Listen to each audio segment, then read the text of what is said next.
We're going to talk about 7 mistakes you can't afford to make. And I was driving here and I'm often trying to think about what's a good introduction to this, and it suddenly reminded me in my early 20s I made one of those cross-country trips, where you often venture out and you take several weeks to travel across the country. And so, I don't know, it was like in first week, maybe about the 4th or 5th day, and we're traveling through Tennessee, and we end up kind of getting lost. So I stopped at this little gas station, and I asked the fellow there at the gas station, I said, here's where we want to go. We want to get back to interstate such and such. And he just kind of paused, and he looks at me, and he says, "You ain't going to get there going that way."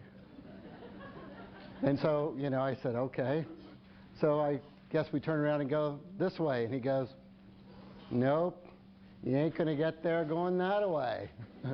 Now, there were only 2 options, so I became a little bit concerned. And he said to me, he says, "You're just a long ways from where you want to be." Well, I hope you guys don't have that experience tonight. In other words, as I'm talking about the 7 mistakes that you can't afford to make, I also want to give you a sense of which way you need to go in order to stay away from those mistakes. But sometimes when I'm doing this presentation, folks kind of raise that issue up front, or I'll get an email or two like, "Well, you're going to talk about what you do instead." And of course, that's the goal here. I want to make sure that you guys have a clear sense that if these are the mistakes, here's what you do to avoid that, and here's what you can do instead.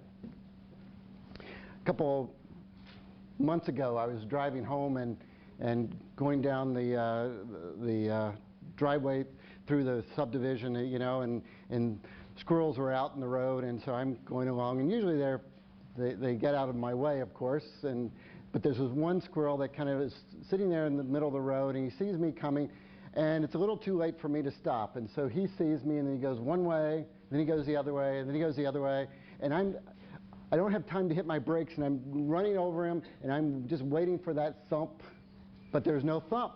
So I'm thinking, lucky squirrel, right? Well, this is kind of the way we learn sometimes. We will end up in a problem situation. We move one way. We'll try this. We try that. We try this. This is, right? And then we sneak out just by a hair. We get out of it, and then we think, we could be like the squirrel. We could think, this is the solution when I'm in a life-threatening situation, right? I dart one way. I dart the other way. I dart back and forth a couple times, and then that's the way out. Well, that strategy works sometimes. We often see these dead squirrels sitting around. So hopefully, as we're talking about this tonight, that I give you a sense of how it is you stay away from that kind of decision-making strategy. Meaning, here's life coming at you, and you don't know what to do, so you try this one. Well, I heard somebody tried this. I heard that somebody did this. I wonder if this will work. And you try different things. And what happens is, sometimes people get lucky. So your neighbor might be saying, I did this, and then I did this, and then I did this, and it really worked. Well, there are certain rules of behavior. There are certain laws, certain principles that will predictably and reliably influence your kids' behavior. And so I want to give you a sense of what those rules and principles are. And I want to do that by talking about the key mistakes that I see parents make along the way. The first mistake that is often made is one that's really fairly common, and it looks something like this. Let's imagine for a moment that John is sitting over here and he's watching TV, and it's time for dinner, and I'm saying to John, I'm putting dinner on the table, and I'm saying, "John, sweetheart, it's time for dinner. Please cut off the TV." And then a few minutes later, John's still sitting there watching TV, right? So I say, "John, please cut off the TV, sweetheart." A few minutes later, things are on the table. John's still sitting there. I'm going, "John, come on, cut off the TV." And I come back in, sitting down. John's still in front of the TV. Any of you have John in your house? Yeah? Okay. So John's still sitting in front of the TV. So what do? I go in, and now I'm really upset. So I'm going, "John, what is your problem? Every day I do this. Why is it every single day we have to do this? I am so tired of yelling at you about cutting off the TV. Now just cut off the TV." So I come in, I work myself up in a sweat, right? John's still sitting in front of the TV. Oh, I'm furious, right? So now I come in and I really lay into John. I'm just like spits flying, my face is red. You know, John's sitting there looking shell-shocked, and eventually the TV gets turned off and he comes to dinner. And of course we've got a nice pleasant mood set for the dinner table, right? So, you know, what I'm really asking of John is, I'm saying to him something like this. I'm saying, sweetheart, what I want you to do is I want you to stop doing what you want to do and do what I want you to do, right? That's basically the message. John is engaged in watching a program he enjoys. He doesn't really want to come to dinner. So I'm saying, accept this fact that you're not getting what you want, John, and just do what I'm asking you to do, right? I'm asking John to accept reality. Reality is you can't always get what you want. But look at me. What am I doing? Am I getting what I want from John? No. So when I don't get what I want from John, what do? Scream, yell, throw a tantrum, right? So here I am, I'm modeling for John that when I don't get what I want, I give myself permission to scream and yell and spit in your face, right? Now, how is John not going to get this as he grows up? How is he not going to get that when he doesn't get what he wants in life, that the solution is to scream and yell and come back relentlessly, getting louder each time, right? Because that's what I did. I went from soft to medium to loud to extra loud. And so the first mistake that we make is that we think that we're going to control the home. We think we're going to control John, and we haven't learned to control ourselves. Now, I gave you an example of kind of working my way up gradually. Now, some of you may know someone, not any of you, of course. Some of you may know someone who can go from here to here very rapidly. You know, so you ask once, and by the second time, they're screaming and yelling at John because they've been doing this 427 days before. Every day, John is sitting there, and they're sitting themselves there going, I know that boy is not going to come to the table. You know, and so I'm ready. And so I explode. So the problem here is this, that there's not a single parenting book. There's not a psychologist. There's nobody that you can take John to, that if I model for John as he's growing up, that this is the way that I'm going to parent, that my solution to him not listening is to yell and scream and lose my temper. I'm sunk. There's nothing I can do because I've taught John the formula. You guys already know that your words are cheap compared to your action, right? I mean, you don't need me to tell you that. So if my action is that I keep doing this over and over and over, I won't be able to escape this. In other words, you'll see on your outline there, one of the points that I make is that you cannot escape what you model. There's just no way around it. And so that's the first mistake, is that we model the very behavior we don't want and expect to get the behavior we do want. We expect John to respond by listening when he's not getting what he wants, and here I am throwing a fit when I don't get what I want. There's no way around this. Does that make sense? So the key here is to make sure that we model what we want John to be able to do. We want to model that when we don't get what we want, we can keep our calm. By the way, you guys all know this as well, it's so easy to keep your calm when things are going well, right? If you got perfect kids, and I have parents who come and say this to me, they'll say, you know, if I had better kids, I'd just be a better parent. And it's so true, right? If John would just come and come to the table when I ask him, I wouldn't have to yell and scream and look like an idiot, right? So the key here is that it doesn't really work that way, though. I have to lead. I have to show by example. I have to be the model for John about how to do this. Now, granted, if I don't have any tools in my parenting toolbox for how to teach John to cut off the TV when I ask him the first time, then I'm going to feel kind of frustrated. So the goal here, though, as a first step, is to make sure I've got control here first. Because I will guarantee you, if you have a home that feels chaotic and out of control, if it really feels like things are desperate, the first thing that you have to do is just stop all the yelling and demanding. First thing that you do. And you'll find not everything will get better.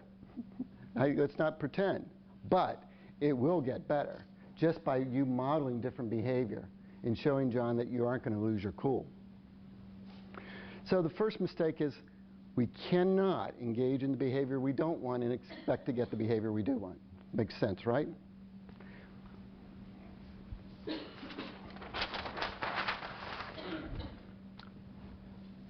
Let's imagine I'm going to take John for a walk in the woods, right? And this is a metaphor for life, because as you guys have different John at different ages, right? And if we're going for a walk, and this is a metaphor, this walk in the woods is a metaphor for life, I'm going to pick a path for John to walk that's right for his age. I'm not going to make it too difficult, but I'm going to make it a little bit challenging for John. So as we're walking down this path, John happens to be the kind of child that is very distracted. He gets interested in a lot of things, and he doesn't necessarily listen to me very well. So as we're walking along, I'm looking, there's a gully where the path is washed out a little bit. And I say, John, sweetheart, be careful. Don't try to jump that, because if you do, you might trip and fall, and I don't want you to get hurt. So John's going along, and he just isn't really paying attention. He kind of reaches over this gully. Of course, he doesn't quite make it. John's going down, and I see him going down. So here I go sprinting, right? I catch John when he's about this close to the ground, and I say, John, sweetheart, here, let's talk about this. You got to listen to me, sweetheart. You got to pay attention. My job is to protect you. So if you'll listen to me, you'll stay safe. But if you don't listen, you're going to get hurt. So pay attention. So off we go down the path, right? We keep walking, and then there's a tree limb that's fallen across the path. I say, John, be careful on that tree limb, right? So John goes up. He hears something down in the woods. He's just walking along, not paying any attention. Stumbles across the tree limb, right? Down goes John. Here I go sprinting as hard as I can, and I catch John again right before he hits the ground, and I give him another good talk. I say, John, buddy, you got to pay attention. If you don't listen, you're going to get hurt. My job, protect you. Listen to Dad, you'll be safe, right? Off we go. We come across a stream, some wet rocks, some dry rocks. I say to John, of course, put your feet on the dry rocks. Otherwise, you hit the wet rocks, what's going to happen? You're going to slip and fall. So John gets up to the stream. He's not paying much attention, or he doesn't believe me. Who knows? But he puts his feet on the wet rock. Down goes John. I reach over. I catch him when he's just about to hit the water. And one more time, I say, John, you've got to listen to me. You could get hurt. Eventually, the path is going to get much more treacherous. You know, I want John to understand. Each year goes by, that path gets a little more challenging. At 18, the path looks very different than it looks at 8. So I want John to really get this. So I give him my lecture again. How many days, how many times could I catch John before he's going to get it? How many times could I do this? 1,000,000. Why? Because I think I'm the teacher here, right? I think this is going to teach John something. Who's the real teacher in this situation? John. John's going to learn, but what's going to teach John? Right, the experience of hitting that ground is what John really needs. Now, the good news, see, is when John is learning, he's only about this far from the ground, right? So he learns all those critical lessons when he can fall, and he goes, doom, and that's it. And he's over it. I'm thinking I'm protecting John. I'm thinking that somehow this is going to prepare him for what he needs for life. And in reality, what I'm doing is I'm disabling John. I am teaching him about a false reality. Unless, by the way, you guys have somebody who comes around every day and catches you every time you make a mistake. You know, you didn't pay attention to that checkbook, and somebody says, oh, here's a few extra bucks to cover that check. Or, you know, you get ready to bump into somebody's car because you're not paying attention, and somebody comes along like, I don't know, this is not reality, right? So the goal here is to really see that most of your actions that have to do with protecting John from the age-appropriate developmental challenges of his time, most of those actions are going to disable John because it gets in the way of reality. Reality is what John needs. John needs to understand that there's a relationship between paying attention and the consequences that come with not paying attention. Does that make sense? Here's a common story I'll get. It's 7:15 in the morning. John's sitting around the table. He says, "Oh, Mom, I forgot about that science project that I got to get finished up. I only need a few more minutes, but I need your help." So Mom pauses. She gets on the cell phone. She lets them know they're going to be late for work. She clears the table in a mad rush. Out comes the science project. Suddenly, in a wild rush, in the next half hour, 45 minutes, things get pulled together. She drives John to school, writes an excuse for John. John gets an A on his science project. Helping John or hindering John? Now, this could play out dozens of times in dozens of different ways, right? If we think that John's going to really get it by protecting John from those consequences of his choices, then we're really mistaken. And some of you have 10-year-olds, some of you have 12-year-olds, some of you have 16-year-olds where you can see that really unfolding, right? Where you look back and you go, oh, yep, protect it, protect it, protect it, protect it. And see, there wouldn't be a problem with that if you were getting in the way, if you weren't, let's change that. There wouldn't be a problem if you weren't trying to bend the laws of reality. Because the laws of reality are really what you want to prepare your kids for, right? You want them to be prepared for the way it really works out there, not for some false illusion of the way it works. Does that make sense? If I think that there are no consequences for my choices, then I'm going to end up moving into the world in a way that becomes very dangerous, and it just doesn't serve me very well. I can think of situations you guys can remember locally here, some of the decisions that have been made at times, particularly in the world of athletics. Sometimes you'll see that there will be a team that's a state quality championship team, and the team members go out and they do something utterly stupid. Maybe they break the law, maybe they do something that really should mean that they don't participate in the team, but because they're getting ready to play in the championship, what happens? It's okay. Like, what are kids learning there? What are we teaching in those situations? To me, it's probably one of the most dangerous things that we can do is if we think that somehow protecting kids from the consequences of their choices that we're going to help them, because we don't. Keep in mind, however, I just want to remind you that as John is walking along this path, or as we are walking with him, that I'm not talking about stupid decisions. If John is getting ready to run in the street, of course you stop John from running in the street, right? We're talking about the 99.9% of John's decisions where choice and consequence, and he needs to learn that critical relationship. So protection is not preparation. In fact, it disables kids because you see it over and over and over and over. It is so tough to learn something later in life that you didn't get by experience. See, it's kind of like this. When kids are young, choice and consequence are right close together, right? As we get older, choice and consequence gets further and further spread apart. We can understand that, but the learning that makes it so that it's in our system, all that comes when kids are really early in life, when kids are young in life. And so key piece here is to make sure that your kids make choices and that those choices come with consequences, and don't get in the way of that.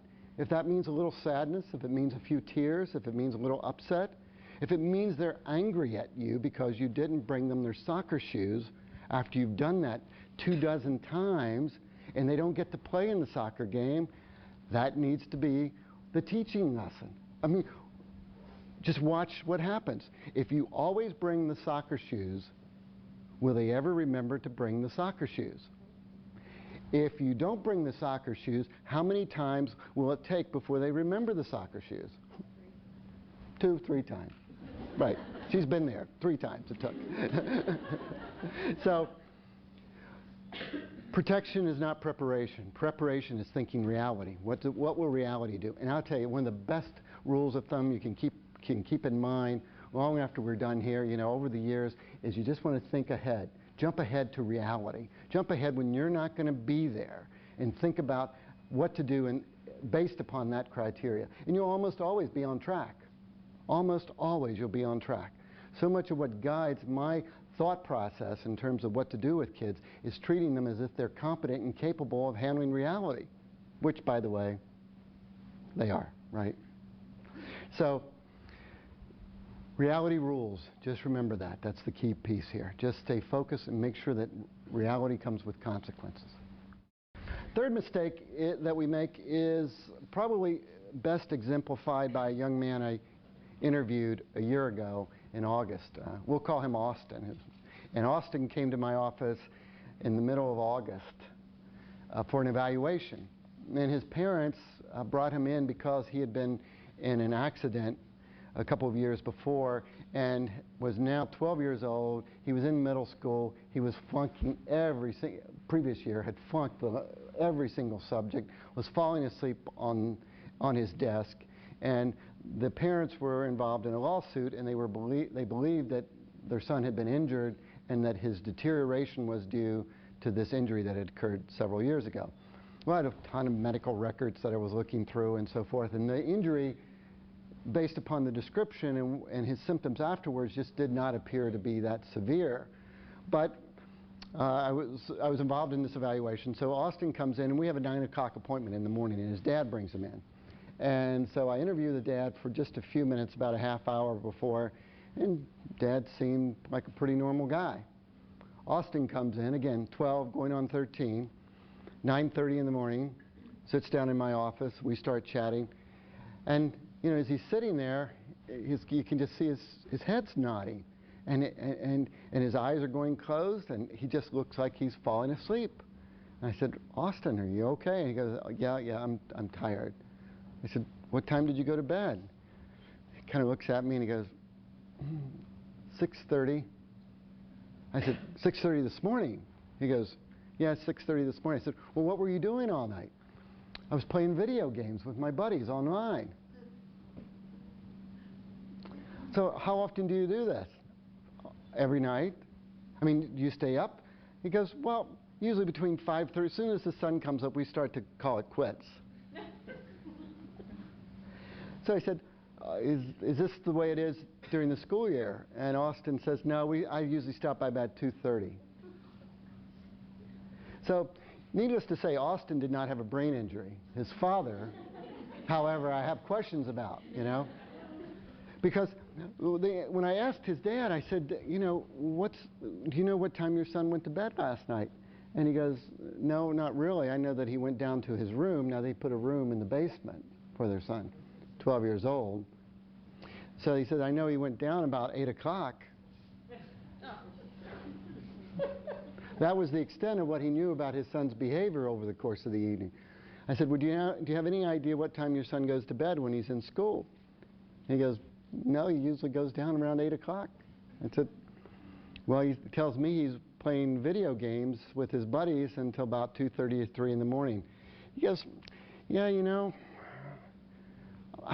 he's talked about it before, but all his friends do that. You know, all of his buddies are up doing that. I said, what do you mean all of his buddies, you know, 12 years old? And he said, well, you know, he tends to hang out with kids that are older. You know, some of them are 16, 17, 18. I said, yeah. In fact, Austin said all of his buddies have dropped out of school.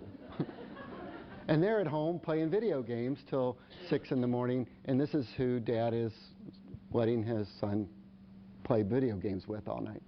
Point being that as I talk to Dad about this, he's kind of looking at me like, but all kids are doing this, aren't they? And I'm going, no, not all kids are doing this, but there are a lot of kids who are doing this. There are a lot of kids who, as a main diet, eat McDonald's French fries and chicken McNuggets as their main food, right? You guys may have seen the statistics came out a couple years ago, but childhood obesity doubled in 15 years. It's an unheard of statistic. Never before has anything like that happened in history. Childhood obesity doubled in 15 years. Now, what that means for us, what it means for you guys, is that you know, the health care, what that's going to do to your children's future, in terms of how it affects them, what their life is going to be like, is one thing. But in terms of the demands upon health care, it's another. In terms of the quality of life, it's still another. But that's primarily a function of most of us being willing, not most of us, but a good percentage of us being willing to follow the crowd as a compass for staying on track. The kids are all in the van after the soccer game. Where do they want to go? They want to go to McDonald's, right? I mean, that's where most of them want to go. So you have to be careful about whether or not that really makes sense. What's the choice that makes sense here? And so, any of you remember a fellow by the name of Earl Nightingale? He was a kind of a philosopher and one of the first people to make motivational recordings. As a matter of fact, he had the first motivational record ever produced in 1933, and it was called, I think the name of it was You Become What You Think About Most. But one of Earl Nightingale's points was this. He said, basically, he said, if you look at what most people are doing and where most people end up, he says, you'll see that most folks, when they get later in life, they're really not that happy with their life. They're not that happy with their savings account. They're not that happy with their environment. Some are, but most aren't. And so he had this thing. He said, if you want to figure out what to do in life, look at what everybody else is doing and just go the opposite way. You know, you'll be closer. There's no guarantee, and he made that point. There's no guarantee, but you'd be closer if you stayed away from all of the places where most kids want to eat, right? You'd be closer to being on track if, let's take what most kids want to watch. And again, this may not be your children, right? Because you may have taught them, you may have modeled something different. But what do most kids want to watch on TV? What do most kids want to listen to? If we take that as a group and we said, okay, we're just going to go in the opposite direction, I think we'd all end up in a better place, right? So just keep this in mind. You wouldn't want to use me, to be quite honest. You wouldn't want to use what everybody else is doing. You kind of have to turn to your own values. What makes sense to you? What is it that's important to you? If inside, and this is the best way to determine, if inside you're looking at a choice for your child, they want you to buy a toy, they want you to buy a CD, they want a video game, and you look at that and your gut kind of goes, pay attention to that. That's your values speaking to you. And if you just pay attention to that, then you're going to be much closer to being on track, rather than kind of noticing that your child might have a tantrum because they don't get what they want. That's okay. It's okay if they have a tantrum. It's okay if they don't like you for a day or two or a week. They'll get over it. They always do. So I just encourage you, for what's right for your family and for your kids, I wouldn't pay attention to what everybody else is doing. I wouldn't pay attention to, if it's an article I write or somebody else writes or Dr. Phil writes, I wouldn't pay attention particularly to the parts that have to do with a value system. Your value system, your value system. And so really pay attention to that rather than what everybody else is doing. Because if your kids are spending time in front of a TV, if they're spending time in front of a computer, significant time, whose values are shaping their choices? Your values or advertisers' values? It's advertisers that are shaping.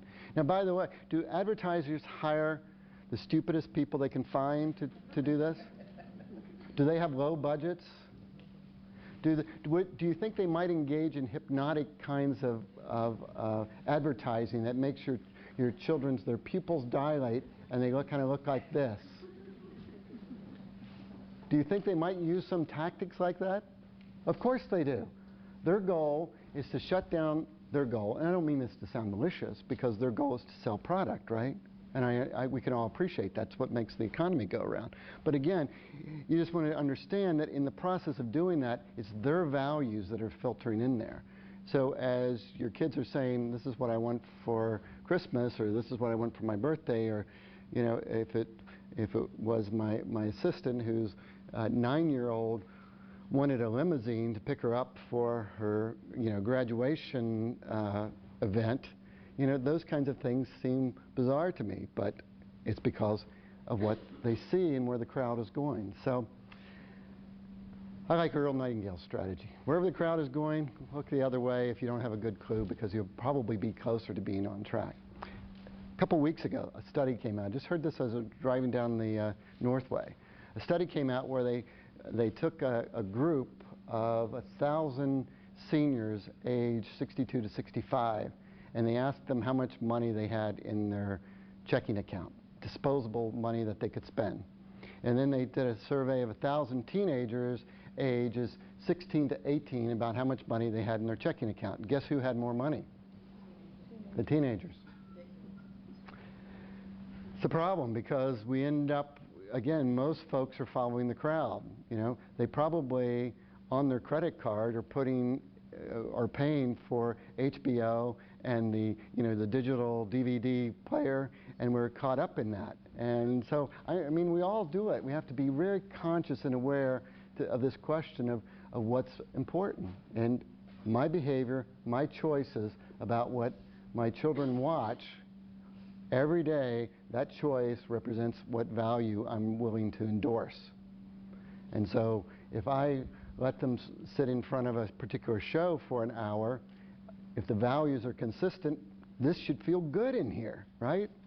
If it's consistent with my values. If I watch it and a part of me is going, then I want to be careful about that. That's all. So this is really a plea to really pay attention to your own gut, your own values, what's really important for you.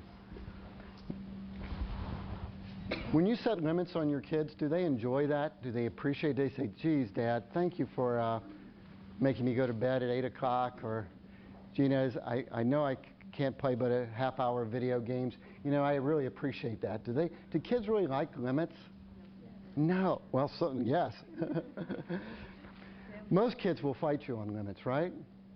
And so what happens is that when kids fight, we start to get soft.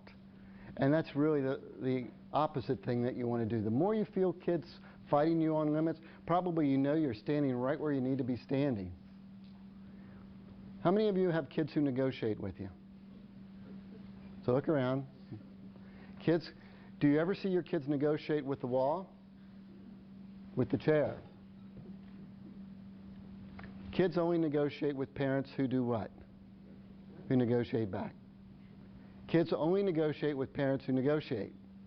It's the way it works. So you really got to get this thing that there are two parts to this. Part A is where you view the limit as appropriate, that it's a healthy, good limit. This is a good bedtime. This is how much time you spend in front of a tube or a box. This is how much activity we have in our house. You don't play 3 sporting events at once, you know. We can't do 2 travel seasons in a year. Excuse me. Wherever that limit is, you say, this is the limit, and you stick to it. Secondly, if you say this is the limit and your kids don't like it, that's not the time to negotiate. That's the time to stay firm.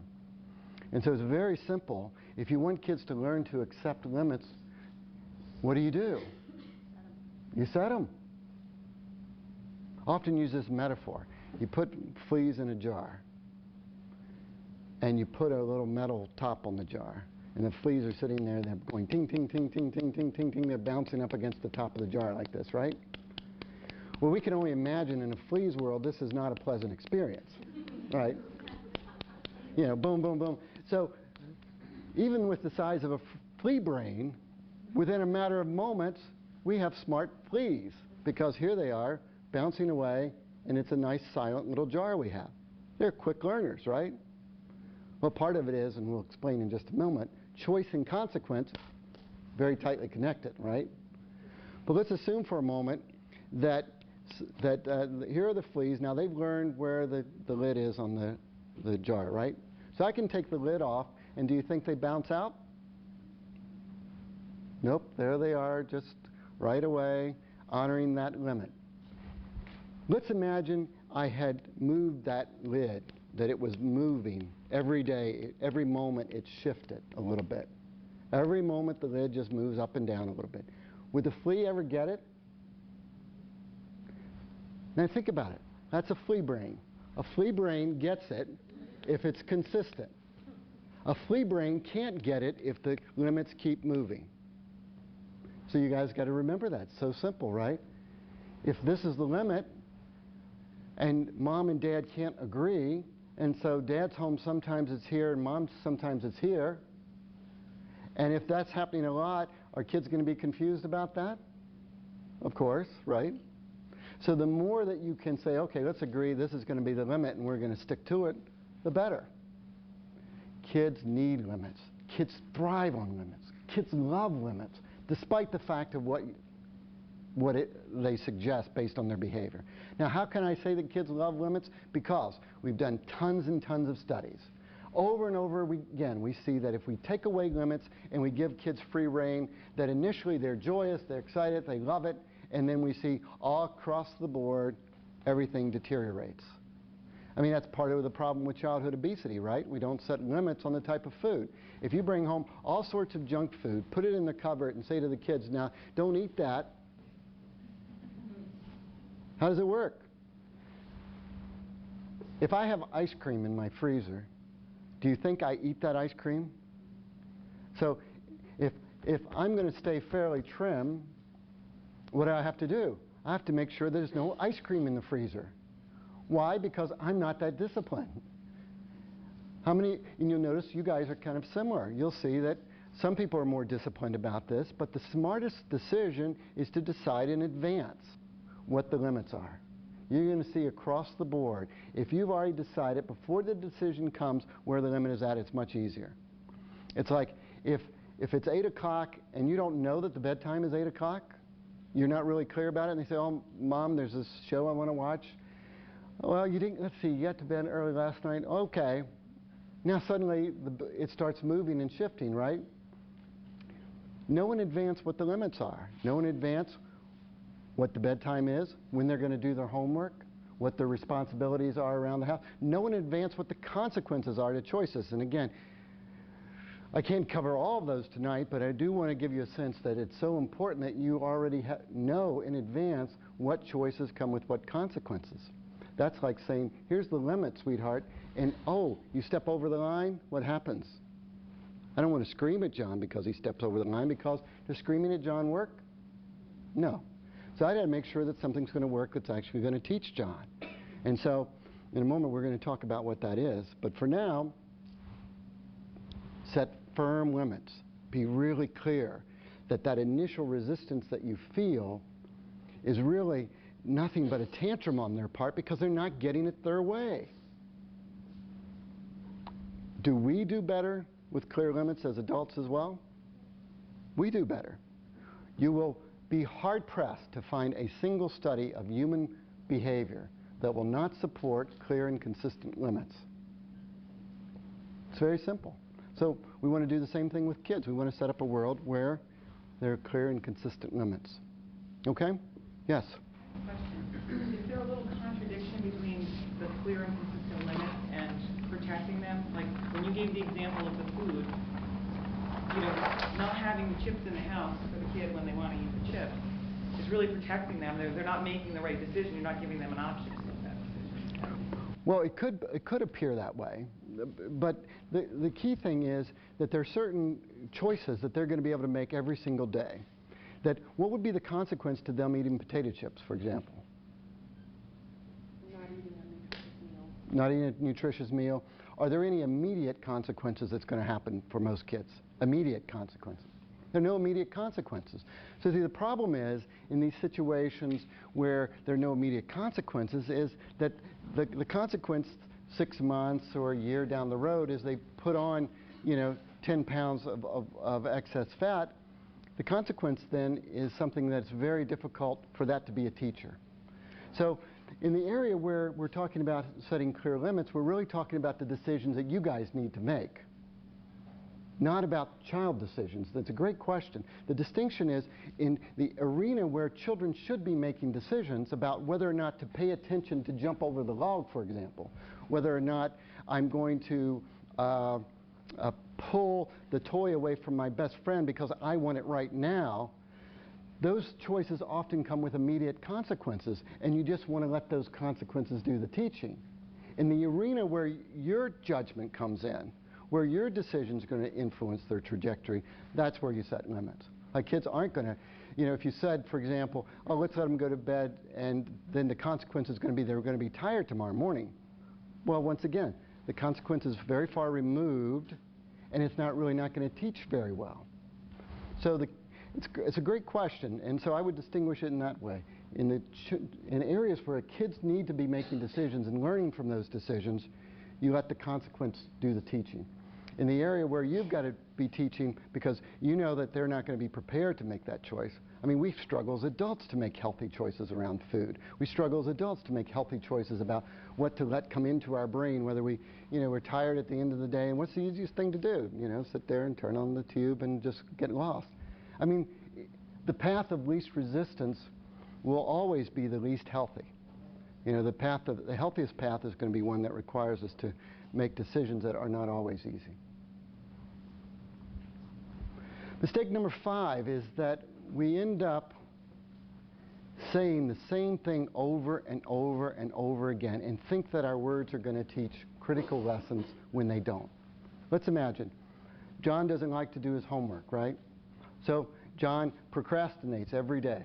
Now, I have sat down with John dozens of times, and I've told John about how important schoolwork is. I told him about what the difference college will make. Sometimes I've even taken John out on little special outings, and we'll go out, and I'll sit down, I'll say, John, sweetheart, I just want to talk to you about this homework thing. I'm so concerned. I want you to do well in life, blah, blah, blah, right? I can talk to John, talk to John, talk to John, and talk to John about his homework. Have any of you seen that make a difference in behavior? I never see it make a difference. And there's a reason why. Words will never teach critical life lessons. It just doesn't work that way. Words are great for teaching history. Words are great for explaining math. Words are great actually for me conveying to you an understanding of what needs to be done. But the lesson is taught through the consequence that comes with choices. That's where the lesson is taught. And so we really have to get this, that if your 12-year-old, for example, some of you might have a 12-year-old that was brushing their teeth independently when they were 6, and now you have to remind them 10 times to brush their teeth when they're 12, right? See, there's a problem in that. Because, see, we keep thinking that the words, the reminders are going to really get that point across, and it doesn't. What happens is, unfortunately, is that John becomes more dependent upon me than independent. See, if I keep reminding John, brush your teeth, brush your teeth, brush your teeth, brush your teeth, then what happens is there's a dependency that develops on that. And some of you probably know this pretty well. It's as if your kids are getting older, but they're becoming more and more dependent upon you rather than independent. And here's what happens at 12 or 13, 14, somewhere in there. Whatever your kids own in terms of behavior, whatever they own, whatever they mastered at that age when they start to step away as an adolescent, that's what they step away with. They don't step away with brushing their teeth if you're reminding them 10 times to brush their teeth. What happens is you've invested in those braces, and suddenly they're not even brushing their teeth well enough to justify the crazy expense of the braces, and you lecture and you talk and you beg and you plead, and nothing really changes, right?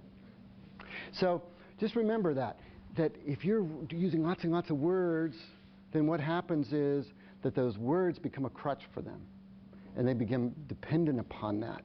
And you see this happening at home, you see this happening in the classroom at times with kids who need lots of extra help. You find that they become, rather than them becoming more inspired to work harder, what happens is they become lazier and lazier and lazier. And here's the rule of thumb, just to keep this in your heart, keep this in your mind forever. If you ever feel like you're working harder at their success than they are, you're off track. It's very simple. You can just check inside. Like, am I working harder at your success than you are? Their age-appropriate developmental success at what they need to be doing. If you put more time into their spelling test than they did, problem, right? If you put more time into them remembering their clothes for the soccer game, problem. Anywhere you turn, if it feels like you're working harder than they are, you're going to be off track. Now, that doesn't show up right away. That's the seduction. It shows up 2, 3, 4, 5 years later as it starts to become very clear that they're becoming more dependent and more incompetent compared to their peers. They're not able to keep up. They're more helpless. They're asking for help.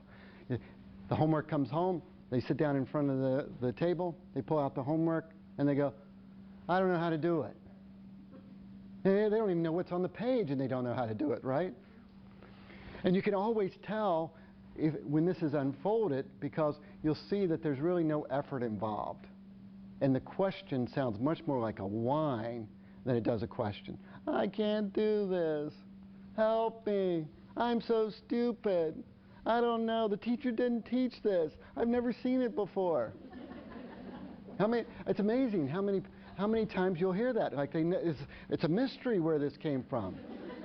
You know? It's just amazing. So if you see that pattern emerge, another lecture, another set of words about what they need to get and what's important in their education isn't really going to make a difference. Words will never teach these critical lessons. Only the consequences that come with choice will do that. Does that make sense? Yep. You know, you're sort of saying, wait until we get to the dentist and see cavities? Her question is, well, do we wait till they go to the dentist to get cavities for the brushing the teeth thing? Yeah. Right. Well, there's a great one, because the consequence is delayed and the consequence is serious. So you have to come up with a better system. That's that whole parenting thing to me, because you've got to make sure that there is a consequence, and you have a structure and a routine that ensures that every day there's a consequence for following through with certain responsibilities both ways. If I follow through, then life's going to work easy for me. If I don't follow through, I want to make sure life's not going to work as easily. But I do that without a lot of this. This isn't going to teach it. I got to make sure it's going to be the consequences that do that. Good question now. Mistake number 6 is trying to raise responsible kids by controlling kids rather than controlling the world they live in.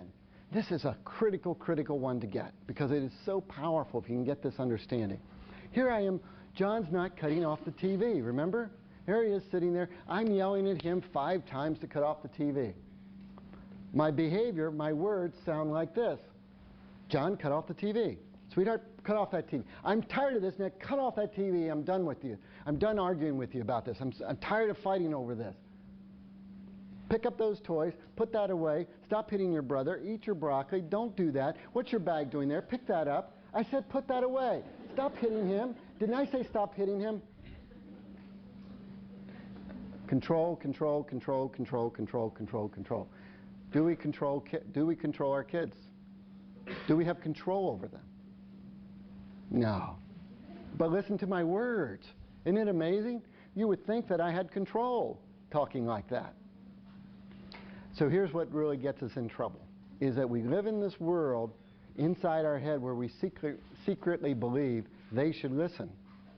How many of you believe your kids should listen? Right? I believe it. So here I am with John, right? I walk over to John. John has been sitting here not cutting off the TV 427 days in a row, right? In my brain, I think I have a cut off the TV John. Like I'm still hopeful, right? But reality says I have a not cut off the TV John. So here we have fantasy, right? Here sits reality. Now's where we get into trouble. Because I come over here and I'm dealing with reality and I'm just playing in fantasy in my head. Like, John, you should be listening to me.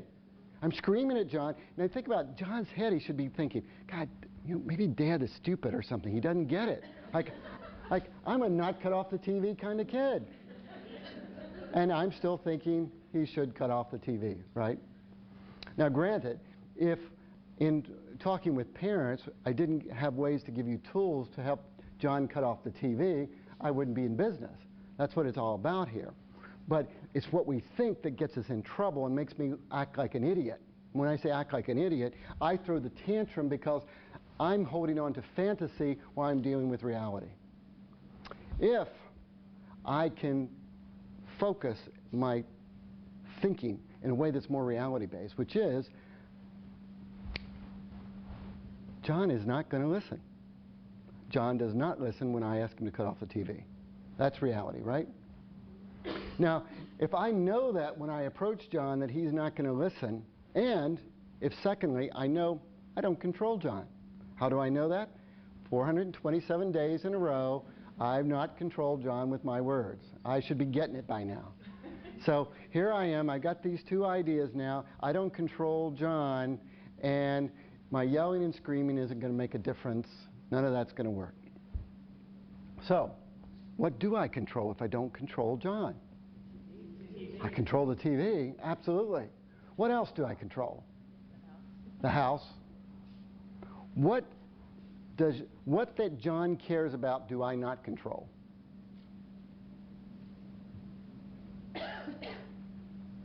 Really? If somebody comes in and breaks into John's bedroom and steals his iPod, and they break in the garage and they take his bicycle, is John's name going to go on the police report? See, John needs to awaken to the reality here that Dad owns everything. Yes, it was your gift, but I still own it. It's kind of a weird thing. And I know you won't like that, but it's true. And so until you move out and you have your own place, I own it all. Therefore, I control it. Now, I don't mean this in a way that because, see, one of the critical points here is I want to get out of this tension with John. And the way I get out of the tension with John is, first, I embrace reality, which is a not cut off the TV John, right? Now I'm approaching John, and I'm not in some fantasy in my head about John listening. In fact, I know John is not going to listen, right? But the second part is I also know I don't control John, but I do control everything John cares about. And as you guys pointed out, the TV being one of them. So rather than me yelling at John to cut off the TV, what might I do? Turn off the TV. What's that? Turn it off and say, John, it's time to eat. Turn off the TV, say, John, it's time to eat. Now, some of you may have a John in your home that when I walk out of the room, he's going to go turn on the TV, right? So, once again, John needs just a little more reality training, which is, sweetheart, I want you to understand something. Like this TV thing is so simple. You say, sweetheart, here's the deal. When I ask you to cut off the TV, I'll give you a few minutes to do that. And then if you don't cut off the TV, I'm going to cut it off. And so if I cut off the TV is going to be off for the next day. Now, you might have the idea that you'd want to cut on the TV again. But here's the deal. If you happen to cut on the TV, then not only is the TV going to go off, but I'm going to walk in, unplug the cable box or whatever it is that's relevant. It's going to go in the trunk of the car, and it's going to stay there for the next 3 days. And by the way, I would love for you to test me on this today, if you'd like, just so we can get it out of the way. Right? See, when you have clear limits and consequences that come with limits, you don't want to back away from the teaching moment. See, this is a teaching moment John's going to have. It's like you want it. You're saying, John, sweetheart, please cut off the TV, and inside you're hoping, oh, don't cut off the TV. Because you want to teach. You want John to learn. And so, see, your whole way of dealing with John becomes very different because now I'm not worried about fighting. I'm not in any battle with John because I control his world. And if you get really good at this, you just think about it. And some of you can go kind of high tech with some of this. You know, you can do it electronically by shutting down rooms in your house. You can, they sell these great. You can buy outlets to put into your entertainment room, for example, or to John's bedroom. And you replace all the outlets, and you have a little infrared remote control you carry in your pocket. These things are out there, and they're not very expensive. So when John doesn't shut it down, you just simply go, you know? And it just is really cool because, again, I don't have to battle John. I'm going to teach John with the consequences that come with John's choices. And then, see, all this whole issue around control suddenly disappears. Meaning, the battles that you have around control issues. If you're battling with, and it doesn't matter if your son or daughter is diagnosed with ADD or oppositional defiant, part of what they're there for is really to teach you in many ways that you can't get by with average parenting if you have an ADD or oppositional child. You'll jump out the window if you stay in that realm, but you have to elevate your parenting so you really get this, that John understands that in the world he can push back, but there's always a consequence that comes with pushing back, which is not going to be me yelling and screaming at John. Does that make sense? I can't control John, but I can control his world. So I first step into the reality of that. Like, I don't control John, And by the way, John shouldn't listen to me. John is that, there's no reason for John to listen unless I teach him that it's in his interest to listen to me. See, that's critical. John's got to understand sweetheart, it's going to be in your interest to really get these lessons.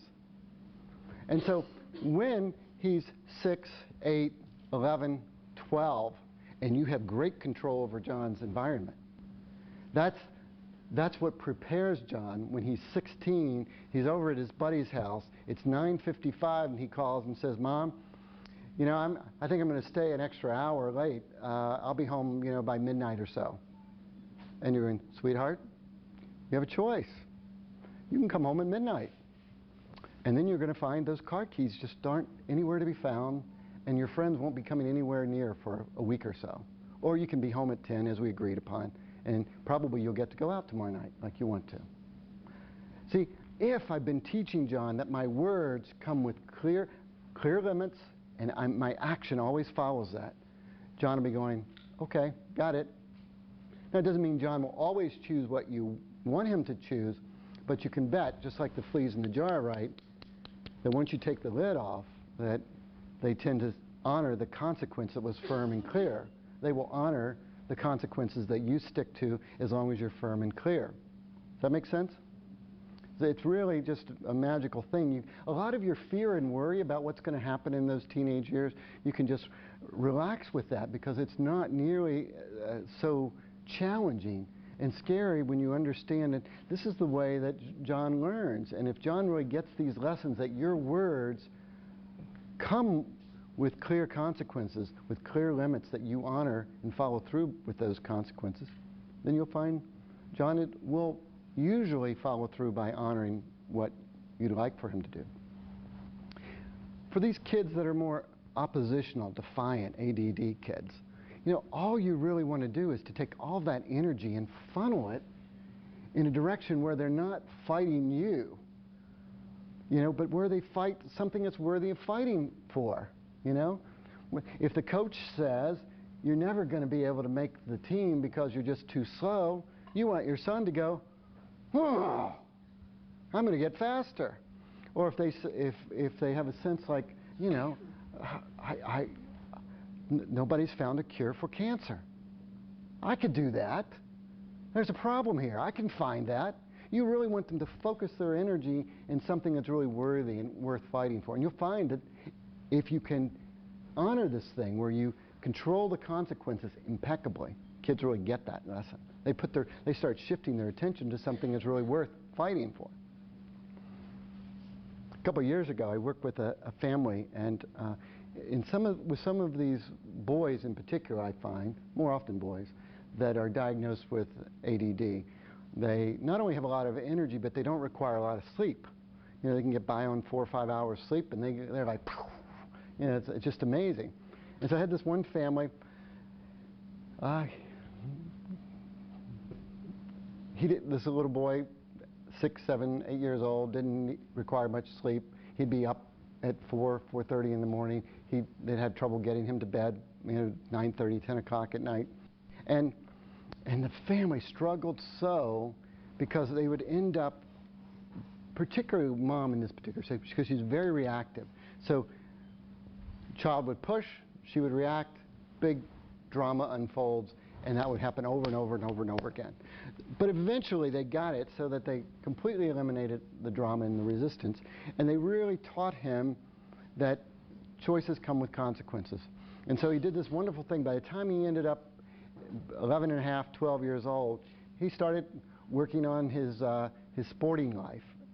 Devoted himself to soccer, and then eventually he ended up in football, and he became obsessed with it. Now, you might say he was a little over the top in terms of his obsession and the energy that he put into it, but he was very disciplined in school. He didn't fight with his parents. He didn't create difficulties there.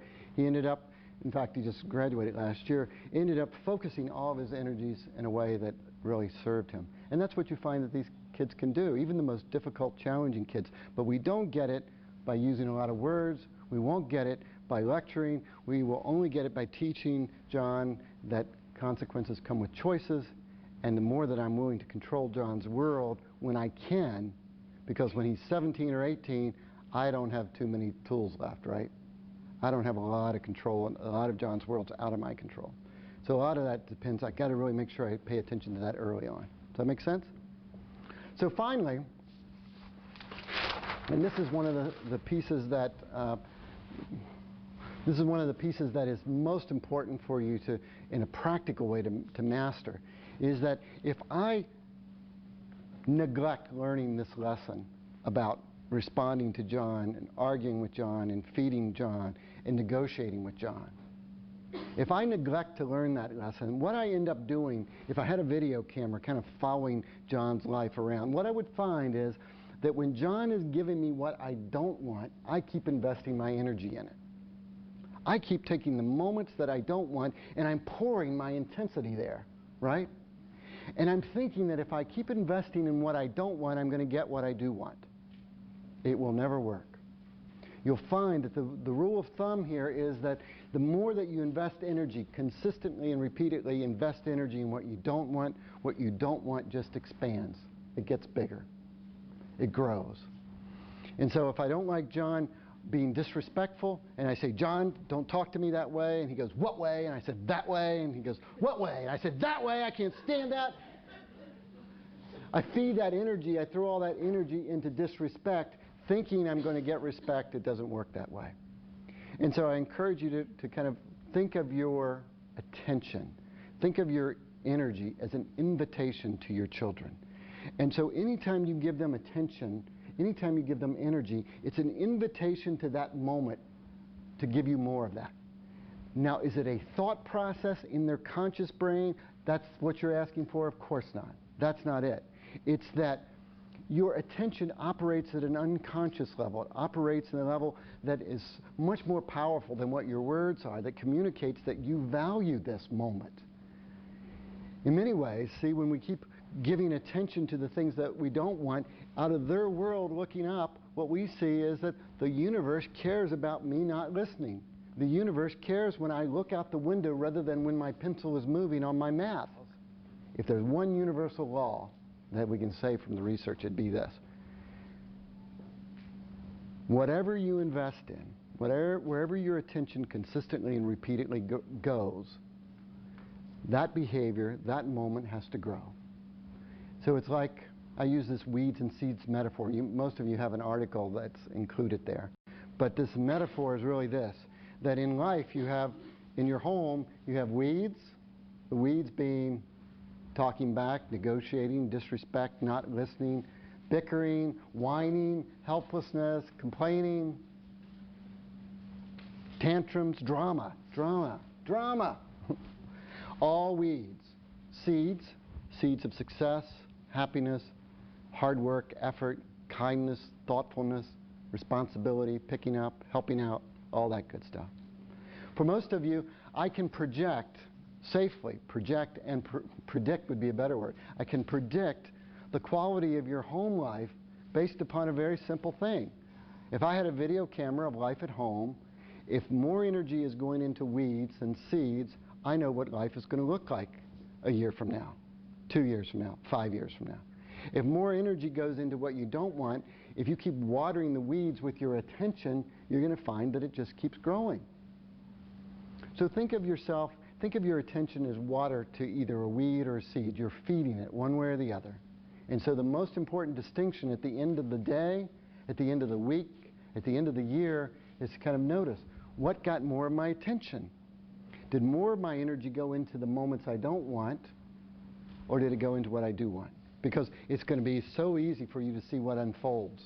If you can shift your energy away from the weeds and into the seeds, life changes automatically. You don't have to do a lot of other things. Now, it's nice to understand consequences, how you use consequences, make sure you're modeling healthy behavior. But if I pull away from weeds and start feeding seeds, life will change. It always does. It's the primary tool I use in working with parents. And you'll see in the programs that I have on my website, for example, whether it's a Picky Eater program or dealing with morning routines or homework habits, any of those programs, you're going to see that I talk about weeds and seeds, because if you ignore this, you can set up systems and charts and reinforcement and bribes and begging and promises to Disney World. You can do anything and it will all work for a short period of time and fall apart very predictably. Because this is the most important part of your kid's life.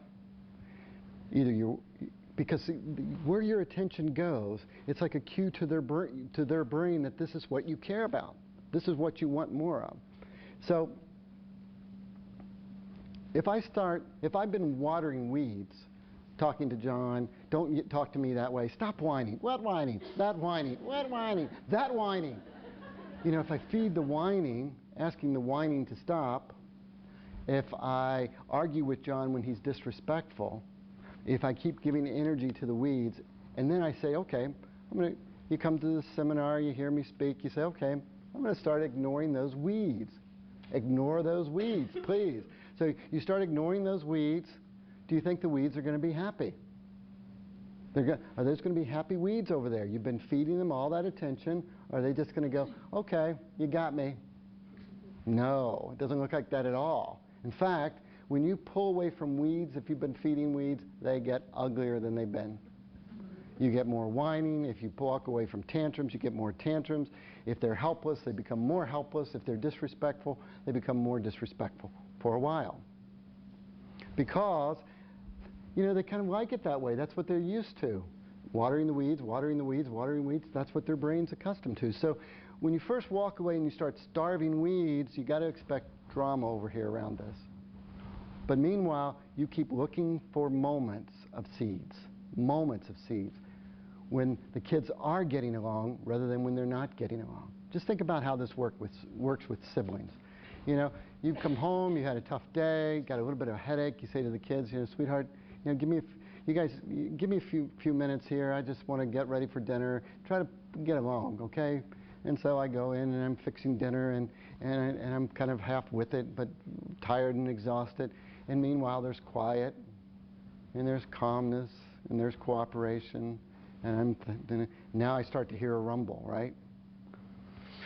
I take a breath and go, oh, I knew it. They just couldn't give me that 15 minutes. So I walk in and say, couldn't you just give me 15 minutes? All I asked for was 15 minutes. Now, you separate yourselves and start playing calmly.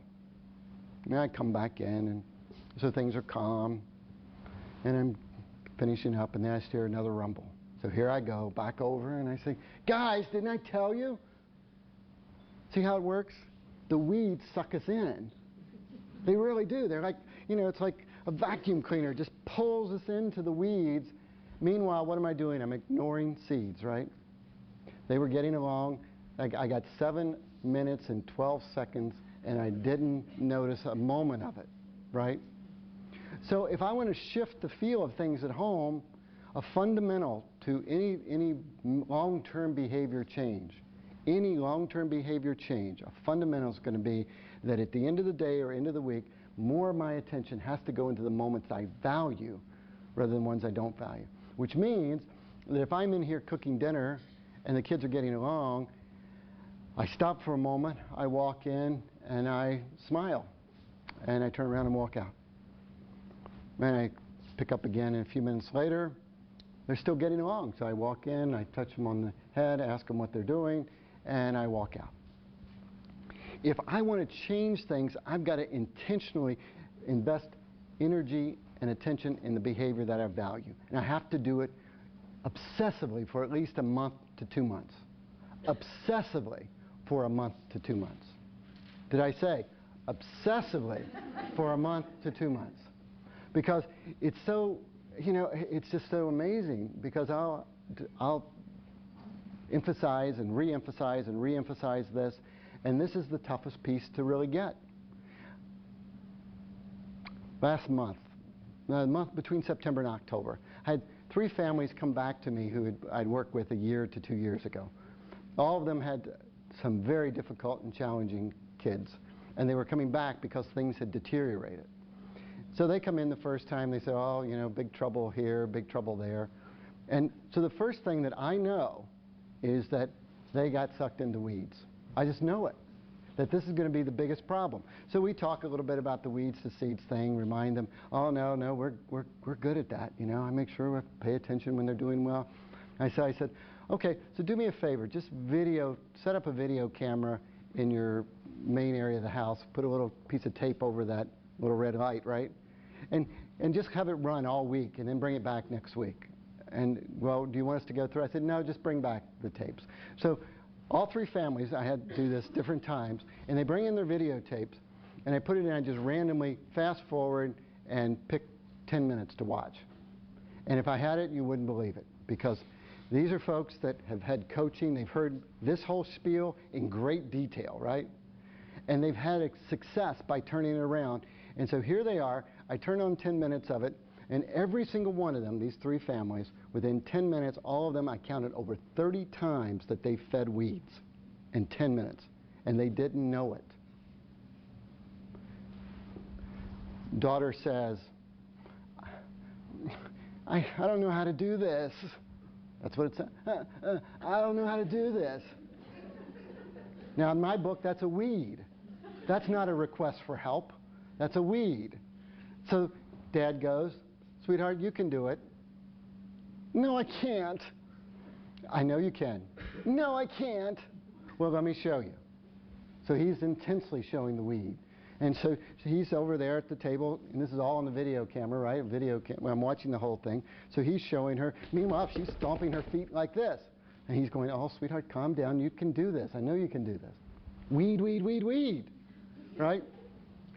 So, you know, I show it to them, and I'm kind of chuckling as I watch this. And they're kind of going, I don't see it. Because, see, so often you begin to lose track. You forget about those moments. And so I would say to you, you've got to become remarkably aware of your behavior. Remarkably aware. And when you can make the shift where you spend most of your energy on what you value and what you want and pull away from what you don't want, you'll see that that has an amazing effect on two things. It affects their behavior in dramatic ways. Because after the drama unfolds for, say, 3 days to a week, something like that, if you keep walking away, walking away, walking away, walking away, walking away, this is not an example of ignoring the weed. They don't say you don't care. What's that? They don't say you don't care when you walk away like that? Well, see, it's a weed. Do you hear her question? You know, they say, I don't care, that's a weed. So, if it's a weed, what do I do? Because I could say, if I say to the weed, I say, I do care, what did I just do? Fed the weed. So you want to be really clear. Is it true that you don't care? So what would you tell them? Wait, is it true that you don't care? No. No. So, see, it's a lie. So if you throw your energy into lies, right? If you throw your energy into lies, what are you going to get? You get more lies. You'll see that that's going to be true over and over and over again. So just check it. You just kind of go, you know, to me, everything that's a lie is a weed. I'm stupid. How many times, some of you would fall into this category, I'm sure, that your son or daughter says, I'm so stupid, you go, oh, no, you're not. You're so smart. You can do this. No, I'm stupid. No, you're not. Now, see, the weird part is, if any of you have been down that path, you can see how this is true, because do you ever talk them out of their belief in their stupidity? Yes. You do, yes, you can. You can talk them out of it? I don't find that. I find it very hard to talk them out of the belief. That what has to happen is they have to learn that you will walk away from the lie. Then they can walk away from the lie. It's really the way it is. You have to be able to model that I can walk away from a story that's not true in order for them to walk away from the story that's not true. Because if you can't model it for them, they'll never get that. So everything that's a weed, I've got to be really clear that I don't say to the weed, I'm going to ignore you if you say that. I'm not going to talk to you when you talk to me that way, because why? You're a weed. That's right, it's a weed. So I feed the weed as I'm telling the weed I'm not going to feed it. So this is not rocket science stuff. Be simple about it. Simple, simple, simple. Simple is starve weeds, feed seeds. Obsess upon it for the next 30 days. And if you can, make it 60 days. And then you'll see that you can just fade away because the shift happens. Remember, I said two things are going to happen. One is their behavior is going to improve. dramatically. And the second thing, which is so wonderful, is your relationship with your kids improve.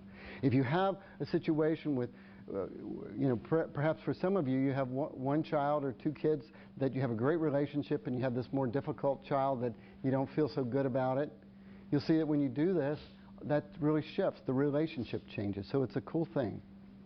So those are really the 7 mistakes. I'm going to answer a few. Some of you are holding up your hands, and I'm going to answer some questions. But I just want to do a wrap up because I know some of you are on the 8:30 is our time. So I'll stay after and answer some questions. But I just remind you of a couple things. Attached to the outline should be like my little 4-week intensive. Do these things, and life will change. And so the essence of that parenting plan is really very simple. It's that, first of all, you're impeccable in your behavior. Impeccable meaning I don't lose my cool regardless. There is nothing that'll serve you like that as a jump start for things. So first, I'm going to be impeccable. I'm not going to lose control.